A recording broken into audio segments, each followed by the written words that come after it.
그때 예수님께서 제자들에게 말씀하셨다.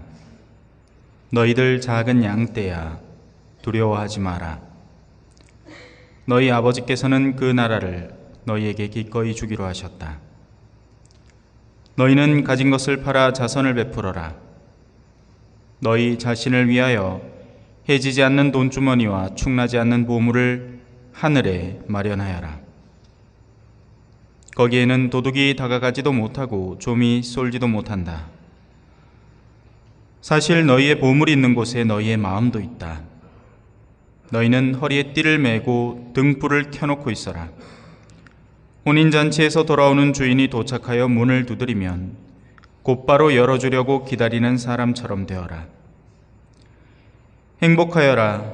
주인이 와서 볼 때 깨어있는 종들.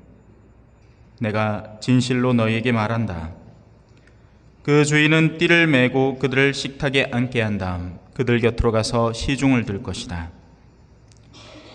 주인이 밤중에 오든 새벽에 오든 종들의 그러한 모습을 보게 되면 그 종들은 행복하다. 이것을 명심하여라. 도둑이 몇 시에 올지 집주인이 알면 자기 집을 뚫고 들어오도록 내버려 두지 않을 것이다. 너희도 준비하고 있어라. 너희가 생각하지도 않은 때에 사람의 아들이 올 것이다. 베드로가 주님, 이 비유를 저희에게 말씀하시는 것입니까? 아니면 다른 모든 사람에게도 말씀하시는 것입니까? 하고 물었다. 그러자 주님께서 이르셨다. 주인이 자기 집 종들을 맡겨 제때에 정해진 양식을 내주게 할 충실하고 슬기로운 집사는 어떻게 하는 사람이겠느냐? 행복하여라. 주인이 돌아와서 볼 때 그렇게 일하고 있는 종. 내가 참으로 너희에게 말한다. 주인은 자기의 모든 재산을 그에게 맡길 것이다. 그러나 만일 그 종이 마음속으로 주인이 늦게 오는구나 하고 생각하며 하인들과 하녀들을 때리고 또 먹고 마시며 술에 취하기 시작하면 예상하지 못한 날, 짐작하지 못한 시간에 그 종의 주인이 와서 그를 처단하여 불충실한 자들과 같은 운명을 겪게 할 것이다. 주인의 뜻을 알고도 아무런 준비를 하지 않았거나 주인의 뜻대로 하지 않은 그 종은 매를 많이 맞을 것이다. 그러나 주인의 뜻을 모르고서 매 맞을 짓을 한 종은 적게 맞을 것이다. 많이 주신 사람에게는 많이 요구하시고 많이 맡기신 사람에게는 그만큼 더 청구하신다. 주님의 말씀입니다.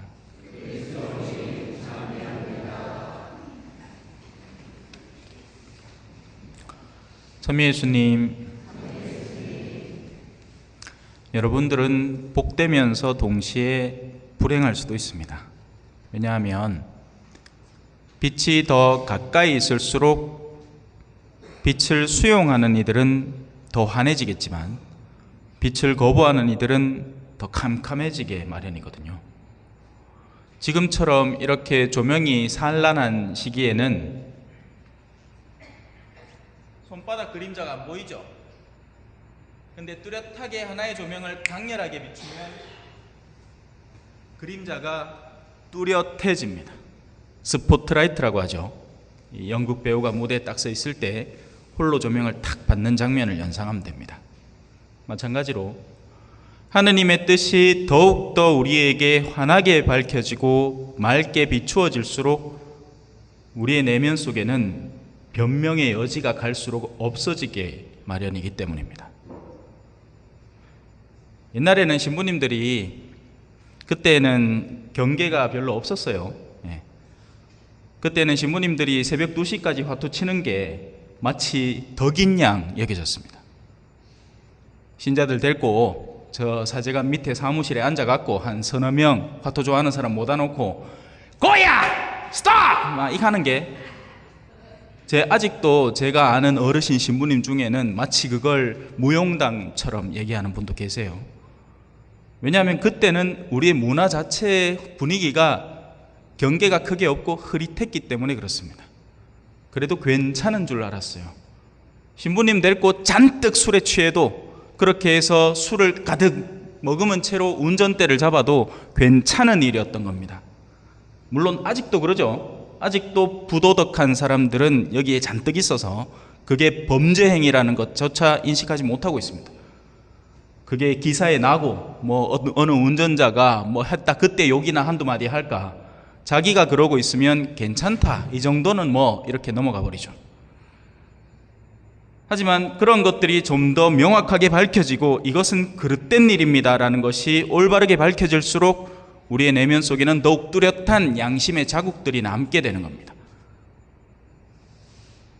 제가 지금까지 여러분들과 해온 작업은 바로 그거였습니다. 성경의 어슴푸레한 빛들을 여러분들이 보고 느끼고 알 수 있도록 뚜렷하게 밝혀주는 것, 그렇게 해서 스스로 식별하도록 만들어주는 것이었죠. 하지만 악마는 적지 않은 시간 내내 함께 제가 하는 일들에 방해를 일으키면서 수많은 사람들로 하여금 그 시간을 자게 만들고 딴청을 피우게 만들고 아니면 미사가 끝나자마자 잊어버리게 만들고 실행하지 못하게 만들고 다른 걱정거리들이 끼어들게 만들어서 여러분들에게 혼란을 가해왔습니다. 하지만 이제 더 이상 제 책임은 아니죠. 왜냐하면 저는 그걸 수년째 해왔으니까요.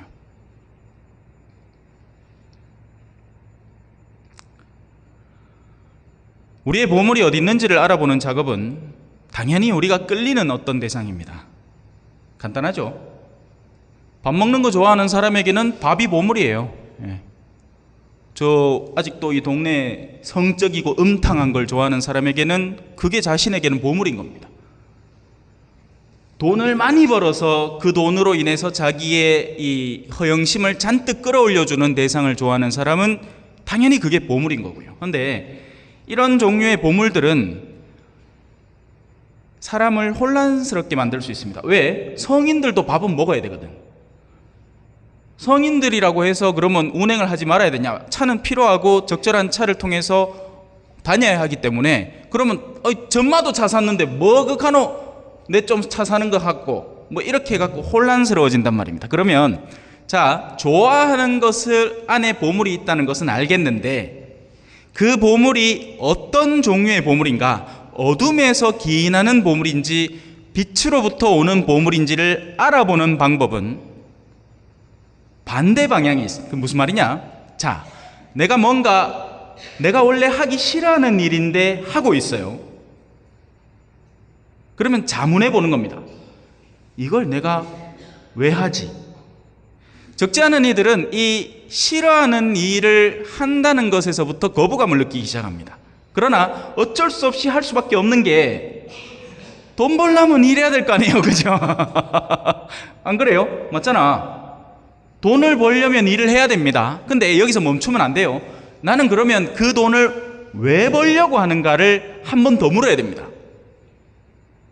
그리고 그 돈 벌의 이유가 나의 허영심에서 조금만 성찰해 보면 아는 겁니다. 내가 돈을 왜 필요하지? 나 삼시세끼 다 먹을 수 있고 밤에 잘 때 편안하게 자고, 그리고 내가 하는 취미 활동 정도는 가뿐하게 해내는데 왜 지금 나는 그 이상의 무언가를 원하고 바라고 있을까? 나는 지금 예를 들어 내가 지금 타고 있는 차에 만족을 못하고 있구나. 근데 그 만족 못하는 이유의 근거점은 차가 정말 몹쓸 차라서가 아니라 이 차를 끌고 나갔을 때 친구들 앞에서 쪽팔리기 때문에 그렇구나. 그러면 이 차를 바꿔야 되겠다는 내 강박관념의 근거점은 허영에서 기인하는 거죠. 탐욕에서 오는 겁니다. 하지만 이런 작업들을 우리가 흔히 하느냐? 안 합니다. 그냥 살죠. 다 고만고만하니 이 사람은 저렇게 살고 저 사람은 저렇게 사는 가운데 그냥 나도 내 할 거 하고 산다, 이 정도로 그냥 멈춰서 사는 겁니다. 더 이상 깊숙이 생각을 하지 않고 내 보물의 근거점을 밝혀내지 않죠. 그러면 실컷 달렸는데 나중에 그 껍데기가 환히 드러날 때 나는 사실 아래쪽을 향하고 있었던 겁니다. 정반대의 사람들도 있겠죠. 세상에는 천덕이 취급을 받고 세상에서 소외당하고 면박당하고 무시당하고 무고를 당하는 사람들이 있겠지만, 그들의 내면 속에 가장 깊은 곳에 강렬한 욕구는 세상에서 기인하는 것이 아니라는 것을 자기 삶으로 증명해내는 겁니다. 그래서 하기 싫은 일을 성실하고 꾸준하고 책임있게 해나가는 거예요. 사람들 앞에서 이야기를 해본 사람이면 누구나 알겠지만 사실 초전성당의 여러분들은 좋은 청중들은 아닙니다. 반응이 거의 없어요. 네. 내가 뭔 소리를 해도 그죠? 뭐 반응한 적 있습니까 지금까지? 그냥 치다보잖아요. 이래요.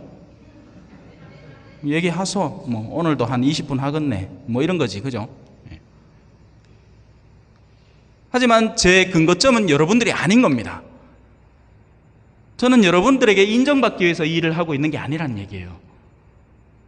제가 사제 생활을 꾸준히 유지하는 것도 마찬가지고, 뭐 사제 생활하면 좋을 거 엄청 많을 것 같죠. 좋은 거 많아요. 사람들이 맛있는 밥도 사주고. 근데 항상 배가 고파서 밥을 먹겠습니까? 아니면 초대하는 이들의 마음을 수용하고 받아들이기 위해서 먹겠습니까? 후자인 경우가 더 많습니다. 그건 제가 살찌는 거 보면 알아요. 맞겠죠? 네. 지금 장난 아니거든. 지금 94kg까지 올라갔습니다.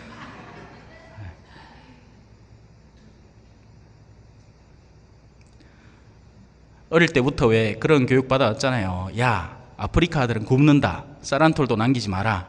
저는 그게 어린 시절부터 예인 줄 알았습니다. 누구의 초대를 받으면 절대로 초대받은 음식을 맛있게 먹고 남기지 않는 게 예의라고 생각을 해왔어요. 근데 이제는 나이 때문에 그렇게 못하겠어요. 20, 30대에는 그렇게 하고도 선교를 나가서 열심히 활동을 하고 들어오면 체력이 소진됐습니다. 근데 지금은 그렇게 안 돼요. 누적되고 쌓여요. 그래서 향후 저한테 음식을 초대하더라도 제가 뭔가 밥을 먹다가 남기더라도 기분 나쁘게 생각하지 마세요. 아, 신부님이 몸이 안 받는구나 이렇게 생각하셔야 됩니다.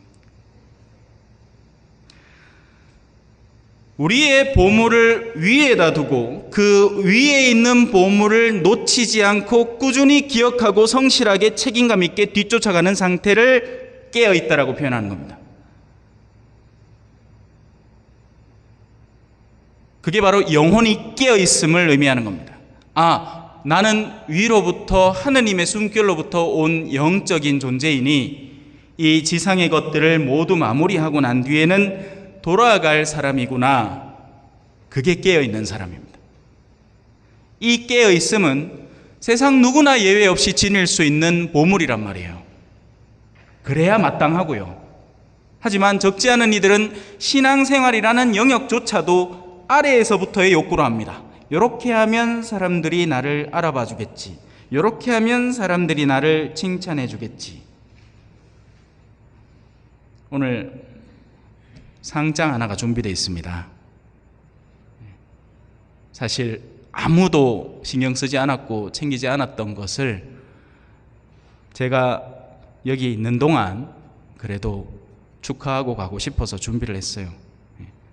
근데 원래 그러려고 한 게 그러니까 그분이 뭔가를 바라고 한 게 아니라고요. 숨어 있고 싶어 했겠지만 여러분들에게 하나의 좋은 모범이 되겠다 싶어서 준비를 해봤습니다. 사람들 앞에 보이기 위해서 살아가는 사람의 태도는 뚜렷합니다. 그들은 자기 작게 자란 거를 엄청 부풀리고요. 그리고 좀에 뭐 하다 싶으면 뭔가 자랑할 거리가 있으면 그걸 끊임없이 확장해서 이야기를 합니다. 반대로 자기의 어두운 면모는 저 깊숙한 곳에 못 보게 숨겨버리죠. 하느님은 속으실 뿐이 아닙니다. 사람은 속일 수 있어요. 그래서 사람은 믿을 게 못 되지만 우리 위로부터 온 사람들은 이 하느님을 신뢰하고 그분 안에서 살아가는 겁니다.